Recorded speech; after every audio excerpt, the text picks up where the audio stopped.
మీరు చాలా కాలంగా తెలుగుదేశంలో కీలకమైనటువంటి నాయకుడిగా ఉన్నారు. మీరు హస్తకళల కార్పొరేషన్ చైర్మన్ చేశారు. హస్తకళల అభివృద్ధి చేశారు. మీకు ఎందుకు పార్టీ పోటీ చేయడానికి అవకాశం నిరాకరిస్తూ వచ్చింది? నాకు తెలిసి 94లో ఒకసారి, 99లో ఒకసారి, 2004లో కూడా మీరు గట్టి ప్రయత్నాలు చేసినట్టున్నారు, కానీ మీకు రాలేదు. కారణం ఏంటి? అంటే కాలం సమాధానం చెప్తుంది. అయితే మీరు ఇందాక అన్నట్టు సామాజికంగా కులమే బలం, కులమే బలహీనత అవుతుంది కొన్ని సందర్భాల్లో. ఇవాళ తెలుగుదేశం పార్టీ పుట్టకముందు శ్రీనివాసరావు గారని మా సామాజిక వర్గానికి చెందినటువంటి వ్యక్తి బోధన్ నియోజకవర్గానికి ఇండిపెండెంట్గా గెలిచారు. తర్వాత ఇది బోధన్ నియోజకవర్గానికి సంబంధించినటువంటి నాయకుడిగా ఎదుగుతున్నాను. పక్కన బాన్స్వాడ నియోజకవర్గం కూడా బోధన్ బాన్స్వాడ కలిసే ఉంటాయి. రెండింటికి హెడ్ క్వార్టర్ బోధనే, నియోజకవర్గాలు వేరు. అదే శ్రీనివాసరావు గారు బోధన్ నియోజకవర్గానికి ఇండిపెండెంట్గా చేసి బాన్స్వాడ పోయి మూడు సార్లు శాసనసభ్యుడిగా గెలిచారు. స్వర్గీయ ఎన్టీ రామారావు గారు పార్టీ పెట్టిన తర్వాత కూడా రెండు నియోజకవర్గాలు కమ్మ సామాజిక వర్గానికి ఇచ్చారు. 83లో బాన్స్వాడ డిచ్పల్లి, బోధను డిచ్పల్లి, 85లో బాన్స్వాడ డిచ్పల్లి. ఇక 85 నుంచి ఒకే స్థానానికి పరిమితం అయిపోయింది. మండ వెంకటేశ్వరరావు గారు శాసనసభ్యుడైన తర్వాత, మంత్రి అయిన తర్వాత అవకాశం మరొక్కరికి రాలేదు. రాకుండా కూడా జాగ్రత్తలు తీసుకున్నారేమో తెలియదు.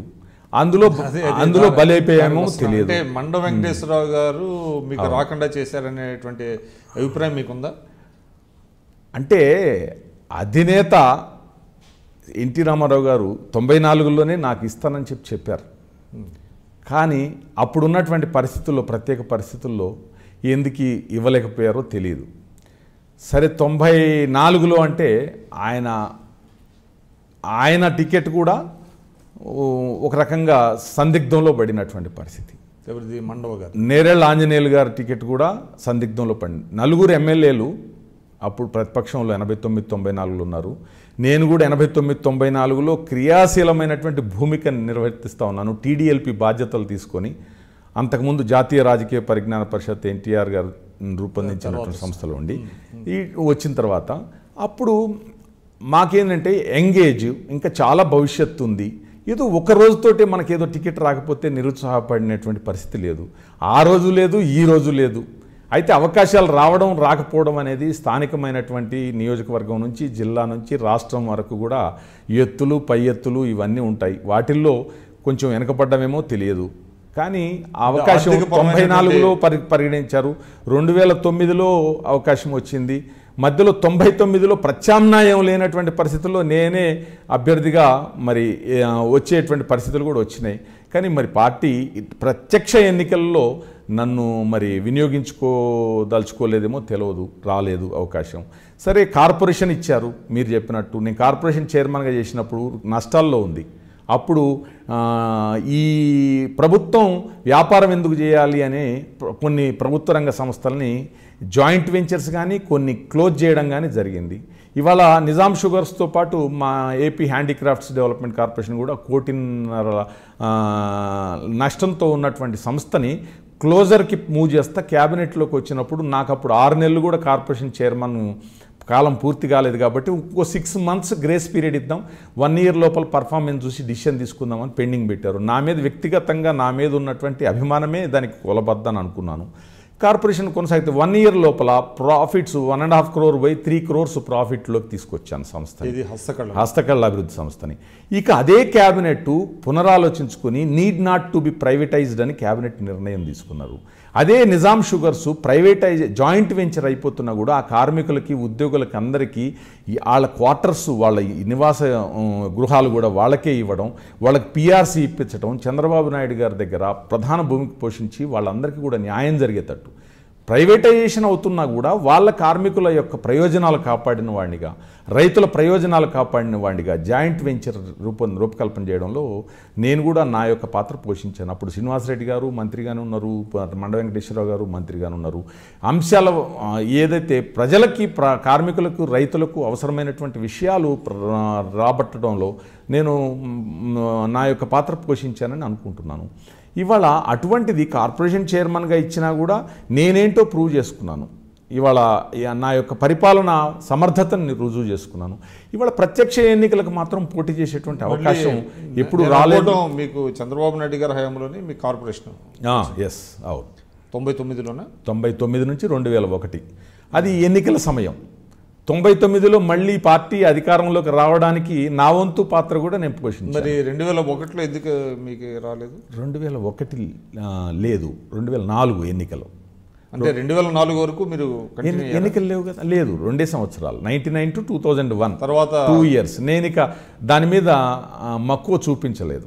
నామినేటెడ్ పోస్టుల మీద ప్రత్యక్ష ఎన్నికలకు పోదామని అనుకున్నాను. 2004 అనుకూలంగా లేకుండొచ్చు.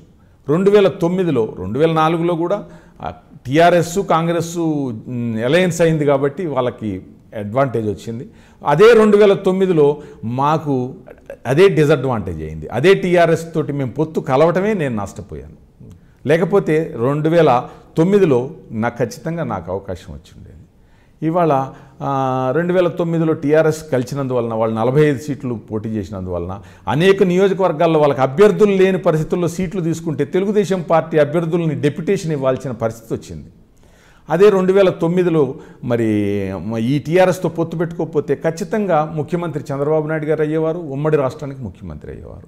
ఇవాళ 2009 ఆగిపోయి సార్ 2014లో టీఆర్ఎస్తో పొత్తు పెట్టుకోవడం అనేది దెబ్బతీసిందంటారా? ఖచ్చితంగా తెలుగుదేశం పార్టీ టీఆర్ఎస్తో పొత్తు పెట్టుకోవడమే చరిత్రాత్మక తప్పిదం. అప్పుడు పెట్టుకోవాల్సిన నెసెసిటీ కూడా ఎందుకు వచ్చిందంటే ప్రజారాజ్యం పార్టీని చిరంజీవి గారు ఏర్పాటు చేసిన తర్వాత ఒక కన్ఫ్యూజన్ క్రియేట్ చేశారు. ప్రజారాజ్యము, సిపిఐ, సిపిఎం, టీఆర్ఎస్ ఇవన్నీ మహాకూటమి అయిపోతే తెలుగుదేశం పార్టీ ఎలిమినేట్ అవుతుందేమో అనేటువంటి అభద్రతా భావంతో ఇన్ఎవిటబుల్గా టీఆర్ఎస్ని ఆకర్షించి ఇవాళ పొత్తుతోటి ఎన్నికలకు పోదామని చంద్రబాబు నాయుడు గారు కొంచెము తొందరపాటు నిర్ణయం తీసుకోవడం జరిగింది. వాళ్ళకి అభ్యర్థులు ఉండి పొత్తు కలుపుకుంటే పర్వాలేదు, అభ్యర్థులు లేకుండా 45 సీట్లు నంబర్ ఫిక్స్ చేసుకొని తర్వాత అభ్యర్థుల కోసం వెతకటం అయిపోయింది. మా యూసుఫ్ అలీ గారు జహీరాబాద్ పార్లమెంట్కి టీడీపీ నుంచి పంపించి టీఆర్ఎస్ అభ్యర్థిగా పోటీ చేయించాం. అనేక నియోజకవర్గాల్లో టీడీపీ అభ్యర్థులే టీఆర్ఎస్ బీఫామ్ తీసుకుని నామినేషన్ వేశారు. ఇవాళ ఆ పరిస్థితుల్లో కూడా మాకు కూడా ఆ అలయన్స్ మధ్యలో ఒకసారి డిస్టర్బ్ అయింది. 25 నియోజకవర్గాల్లో బీఫారాలు చంద్రబాబు నాయుడు గారు ప్రత్యామ్నాయంగా ఇచ్చారు. ఇచ్చినటువంటి బీఫారాలు అన్నీ చేరి నామినేషన్లు వేసేటట్టు చూసుకోగలిగితే ఖచ్చితంగా తెలుగుదేశం పార్టీ అధికారంలోకి వచ్చేది. అందులో నేను ఆ 25 బీఫారంలో ఒక బీఫారం అందుకున్నవాడిగా నేను పార్టీ క్రమశిక్షణతోటి పార్టీ అధ్యక్షుడు ఆదేశాల మేరకు నామినేషన్ వేశాం. కానీ బీఫామ్ సబ్మిట్ చేయొద్దు అంటే నేను సబ్మిట్ చేయకుండా నిబద్ధతతోటి ఉండి టీఆర్ఎస్కి సీట్ ఇచ్చేటట్టు. టీఆర్ఎస్ బలం 0 అప్పుడు నియోజకవర్గంలో. అంటే విత్డ్రా చేసుకున్నాను. అయితే విత్డ్రా చేసుకున్నాను అంటే బీఫామ్ సబ్మిట్ చేయలేదు, ఆటోమేటిక్గా నామినేషన్ తిరస్కరించబడుతుంది.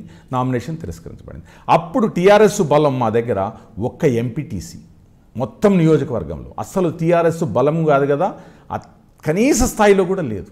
ఇవాళ అటువంటి టీఆర్ఎస్కి అవకాశం ఇస్తే ఈ తెలుగుదేశం పార్టీని కాదని అంటే అక్కడే చిన్న కుట్ర జరిగింది. తెలుగుదేశం పార్టీ అసలు సుదర్శన్ రెడ్డి గారు ఎమ్మెల్యేగా ఉంటే, కాంగ్రెస్ ఎమ్మెల్యేగా ఉంటే అతని మీద వ్యతిరేకత తీసుకురావడంలో తెలుగుదేశం పార్టీ నా ఆధ్వర్యంలో 2004 నుంచి 2014 వరకు కాన్స్టిట్యున్సీ నియోజకవర్గ ఇన్ఛార్జిగా ఉన్నాను నేను. అతను కాంగ్రెస్ పార్టీకి వ్యతిరేకంగా ప్రత్యామ్నాయమైనటువంటి రాజకీయ పార్టీ రావడానికి దోహదపడ్డది నా బాబ్లీ ఉద్యమం కానీ ఇంక ఇతర అంశాల మీద కానీ నిజాం షుగర్స్ కానీ చెరుకు రైతులు కానీ అక్కడున్న ప్రజా ఉద్యమాలను నిర్వహించినటువంటి వ్యక్తిగా క్రెడిట్ నాకు వస్తుంది. అయితే అప్పుడు టీఆర్ఎస్ గెలిచిందా అంటే బలం లేదు, కానీ స్వల్పమైనటువంటి ఓట్ల తేడాతోటి ఓడిపోయింది, 1200 ఓట్లతోటి. వచ్చిన మొత్తం ఓట్లు కాదు, అదే తెలుగుదేశం 30-40 వేల ఓట్ల ఆధిక్యతతోటి గెలిచేటువంటి పరిస్థితి. ఇవాళ తెలుగుదేశం పార్టీకి సీట్ ఇస్తే 30-40 వేల ఓట్లతోటి గెలిచేటువంటి పరిస్థితి. అటువంటి నియోజకవర్గాలు అనేకం దెబ్బతిన్నాయి కాబట్టి అధికారానికి రాలేకపోయాం. టీఆర్ఎస్ కూడా అధికారంలో భాగస్వామి కాలేకపోయింది. భాగస్వామి అయి ఉంటే రాజకీయ సమీకరణలన్నీ మారి ఉండేవి. ఖచ్చితంగా అప్పుడు బీఫామ్ వచ్చినా మేము అభ్యర్థి కాకపోవడం, నాలాంటి నియోజకవర్గాలు ఇంకా 25-30 నియోజకవర్గాలు అట్లా డిస్టర్బ్ అయినాయి కాబట్టి అధికారానికి ఇచ్చి దూరంగా ఉండటం, కంటిన్యూ 10 సంవత్సరాలు అధికారం లేకుండా ప్రతిపక్షంలో పనిచేయాల్సి రావడం, ఈ లోపల రాష్ట్రం విడిపోయింది, అక్కడికి చంద్రబాబు నాయుడు గారు వెళ్ళారు, అధికారం వచ్చింది. ఆ రాష్ట్రంలో ఆంధ్ర ప్రాంతంలో కానీ తెలంగాణ ప్రాంతానికి మాత్రం 15 సంవత్సరాల పాటు నిరాటంకంగా నిరంతరంగా అధికారం లేకుండా ప్రతిపక్షంలో గడపాల్సి వస్తూ ఉంది. మీరందరూ కూడా ఐ డ్రీమ్ ఛానల్ని సబ్స్క్రైబ్ చేయాలని కోరుకుంటున్నాను. I'm Sucharita, Home Minister of Andhra Pradesh. For more videos, subscribe iDreams. మీ Chirla Jaggi Reddy, MLA Kothapeta. For more videos, please subscribe iDream. For more videos, please subscribe iDream. నేను మీ జక్కంపూడి రాజా. For more videos, please subscribe iDreams. I'm Revati Chaudhary. For more videos, please subscribe iDream. For more videos, please subscribe to iDream. For more videos, please subscribe iDream. I am Vasireddy Padma, Chairperson of State Women Commission. For more videos, please subscribe iDream.